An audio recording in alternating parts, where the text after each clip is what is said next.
Probably one of my favorite things in the whole entire world is taking my kids to school, getting a chance to take Maddox and McKenna, driving them to school. I try and steal that experience every single time that I can. And my wife is like, no, it's my day. And I'm like, nah, I'm trying to pick them up. I'm trying to take them to school because I get a chance to be able to have some amazing conversations with them. Well, the other day I was taking my daughter, McKenna. She's 15 years old, almost 16. And we're working on that gift that we talked about before, the focus, right? I'll tell you in future episodes, just in case she's actually listened to the podcast. I don't think she is, but I was on the way to school with her, and she turned to me and she just said something that hit me like a ton of bricks. She said, the cheaper the price, the more the buyers. And I said, what do you mean? She said, well, Mr. Fred, and I want to thank you, Mr. Fred. You know, I love you, Fred COC. You're an incredible human being. But the dad of her best friend, Corinne, is named, my kids call him Mr. Fred. We'll talk about that here in a bit. But they call him Mr. Fred. And Mr. Fred actually showed a little, I think it was like a TikTok or an Instagram or reel or whatever it was. And it said, the cheaper the price, the more the buyers. And what he was saying to his daughter is just make sure you have a high value on yourself, because if not, the cheaper the price, the more the buyers. Now, I was so glad to hear this because as a father of a 15-year-old, I want to make sure that my daughter has a high value on herself and that she's not obviously she gets giddy when a boy wants to talk to her or things like that. But I tell her all the time, like, they're lucky to be talking to you. They're hitting the lotto if they get a chance to talk to you because you're intelligent, you're witty, you're incredibly, you have so much going for you, like your sense of humor, all these things. And on top of that, you're absolutely beautiful. So the reason why I don't lead with that is because I don't want my wife or my daughter to think that her beauty is the number one. I want her to know that the foundation of her intelligence, who she is, her heart, the character that she has, the intellect, all those things are the basis and the foundation. And then the beauty is just on top. But all these boys, these little boys running around, any one of them that gets the opportunity to spend time with my daughter, man, they are hitting the lotto. And there are some, you know who you are if you're listening to this. You fumbled the bag. There's times where my daughter was like, oh, wow, I like this boy. And then they didn't, it didn't work out or whatever it is. And I say to her every single time, they fumbled the bag. But it goes back to that thought in my head, the cheaper the price, the more the buyers will show up, right? And the more buyers will be there. And then I read and I was like, how, God, are you going to be able to translate that into a proverb? And in Proverbs 21, it actually took us right through this. And it helps us understand that high value comes from the work that very few people see and even fewer people are willing to do. So why don't we get this party started?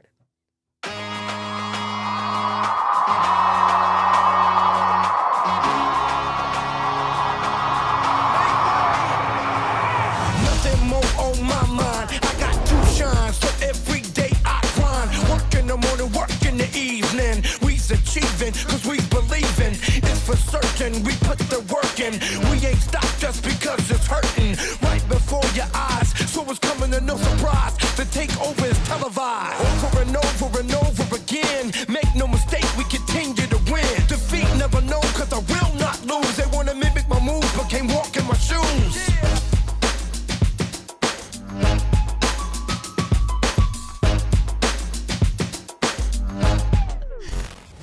If you're listening on Apple, that is the commercial for the Vibe Room. If you're watching on YouTube, which I know that you are right now, and I want to thank every single one of you. If you've subscribed, if you've commented, if you've liked, if you've shared it, I just want to tell you I thank you. We are listener supported, and it just means the world to me that you're here.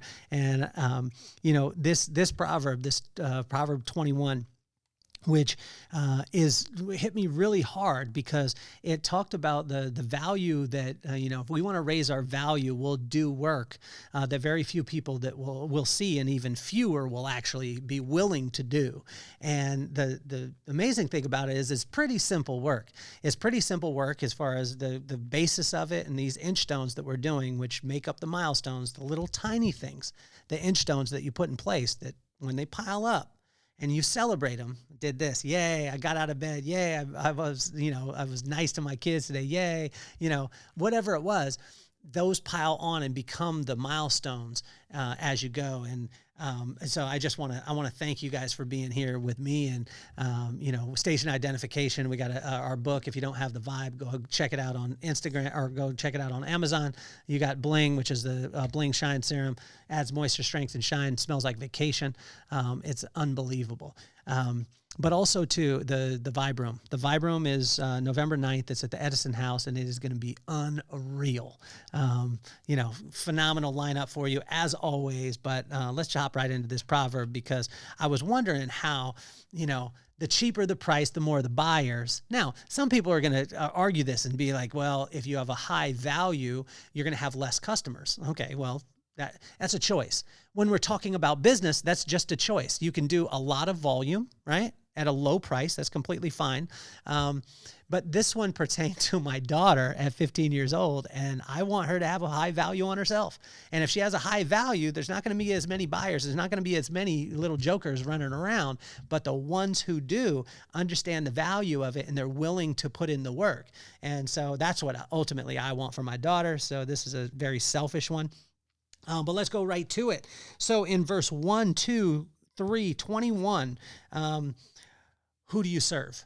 And so when you put in the work, it's like, I used to think, if you just put in work, then everything works out. Well, you got to put in right work.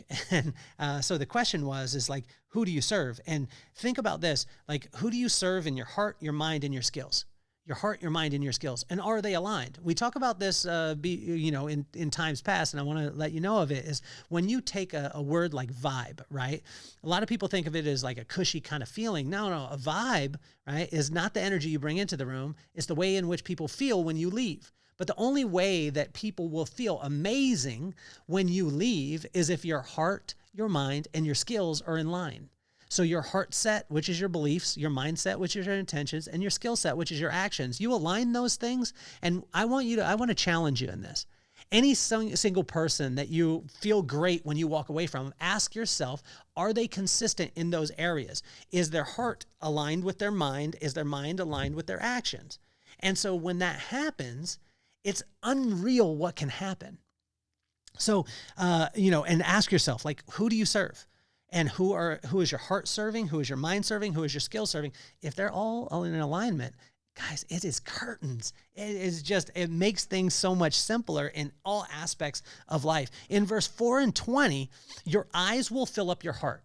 This one was massive because, I run into this challenge a lot. And, I had a challenge last night because my daughter wants to move to New York. And I love it, and I want to be supportive of her. She loves New York. She loves it so much. But I watched a movie last night that you should not watch if you have a 15-year-old daughter that wants to move to New York. And it was called Woman of the Hour.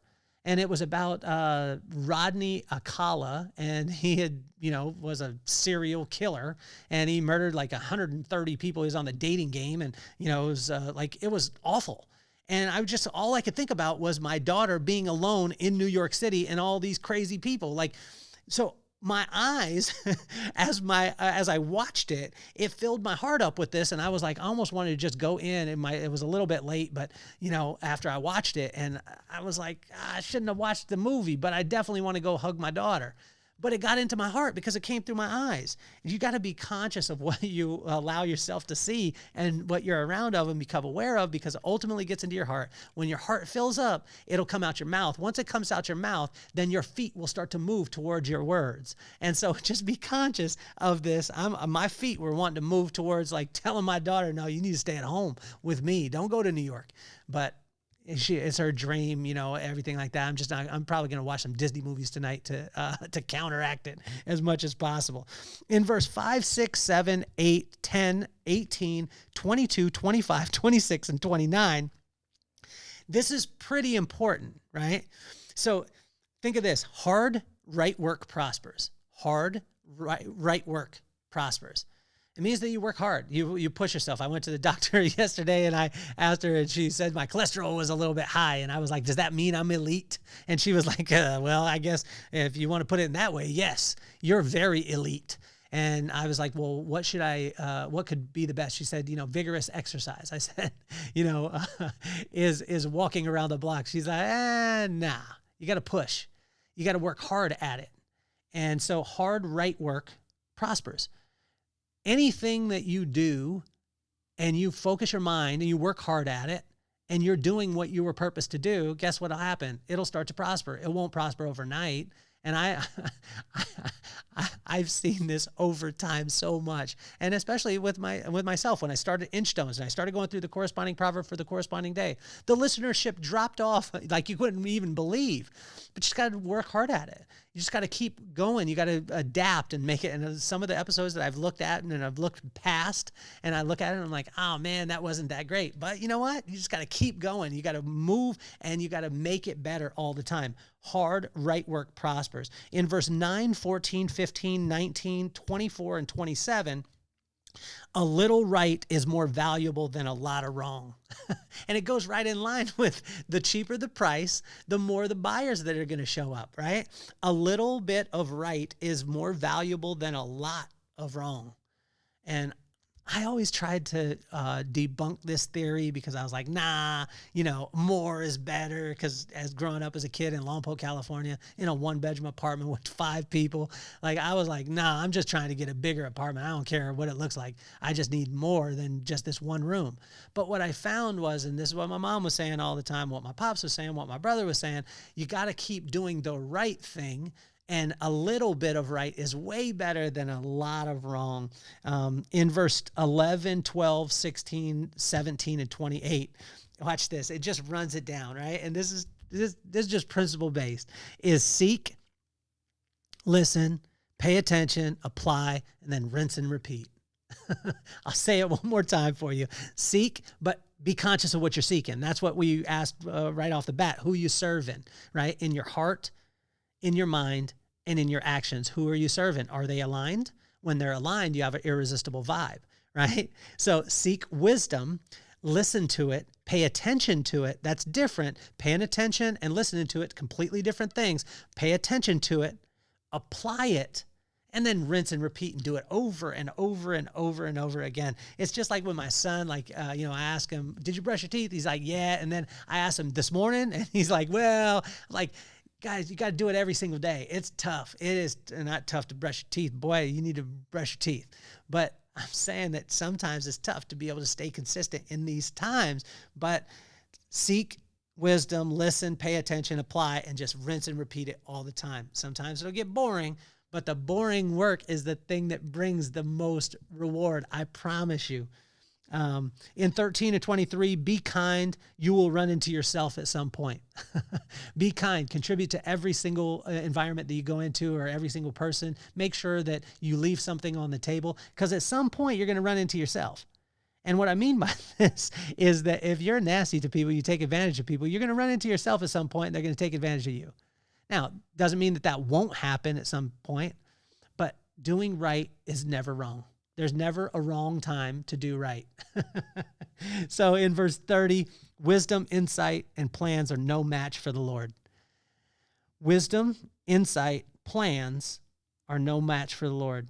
It's crazy, right? Because we're taught to seek wisdom, but seeking wisdom is the right use of knowledge, and that comes from the fear of God. But if we think that we can erase him and we just got wisdom, we just go, okay, I got some, and now I have insight into that thing. I have plans, and I don't need him anymore. No, he says he wants you plugged into the source all the time.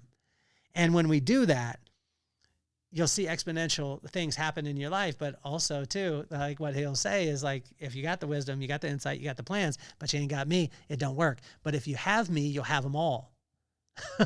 Right? It's just, it's so simple. It's crazy. In verse 31, do you want to win the battle or do you want to have the victory? And this was the thing that my pops talked to me about a lot of times because, a lot of times I would be like, no, I'm right. I need to have this. I need to have that. And he's like, do you want to win the battle, son, or you want to have the victory? Because sometimes you're going to take an L in the battle. But the victory, God has a plan in that because he needed you to take the L to learn the lesson. And when you learn the lesson, you'll be able to move on and be greater in the situation where you're going. So I just want to encourage every single one of you in that spot. And, as we finish up today, the hardest work we will ever do is to give in to his will for your life. You have value when you depend on him. The cheaper the buyer, or cheaper the price, the more the buyers. He wants you to have crazy amounts of value, and you do when you simply depend on him. We were talking about it the other day in my men's group because, if I'm on YouTube and you see my video, I'm doing an alligator with my hand. And an alligator, what's crazy about it is if an alligator's jaw is shut, you could grab it with your hands, you can hold it shut because it doesn't have much power opening up. It only has the power closing down. And I think that's indicative of us in our lives. We clamp down on something. We hold on to it so tight and we think, oh my gosh, my rituals or my routines are the things that I need to do all the time. And what God is saying is just let that go, depend on me. And when that happens, what I want you to do is I want you to exercise the muscle of opening up and letting go of the things that you have today, because I want to add exponential value. I want to add the, invaluable aspects to your life. And I don't want you to think that it's just about the temporal part or the parts that you think are the value. I want to add actual value in your life. And that will only happen when you release all the things that you think are the most important and you just accept me and depend on me in your life. And so that's been Proverbs 21, Inchstones. If you loved it, thank you so much for tuning in. Make sure you comment, you share it with a friend, turn on your notifications. Stacy, Jimmy Barbour, I love you so much. You're incredible. I love your family. Thank you guys so much for tuning in. It has been my absolute honor. Buy the book, buy Bling, do that and come to the Vibe Room. And then check out actually Secret Knock, the #1 networking conference in the world that you can't go to unless you're invited. And your boy is one of the only ones with the invitation. So have a wonderful day. I love you guys a ton. My name is Kelly Cardenas, and I'm officially off the hot seat. Peace, love, and soul. Nothing